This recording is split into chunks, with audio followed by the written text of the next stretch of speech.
आबिद ने लड़की की रान पर हाथ मारा और बोसा दिया।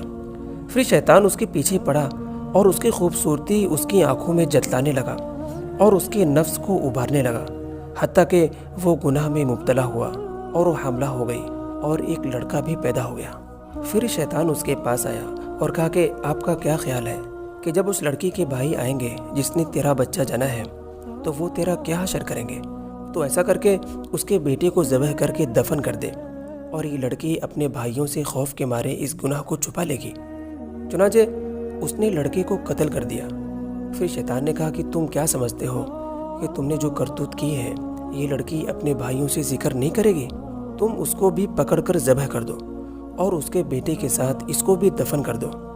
चुनाचे उस लड़की को भी ज़बह कर दिया और उस लड़के के साथ इसको भी दफन कर दिया और ज़मीन बराबर करके उस पर चट्टान रख दी। उसके बाद अपनी इबादत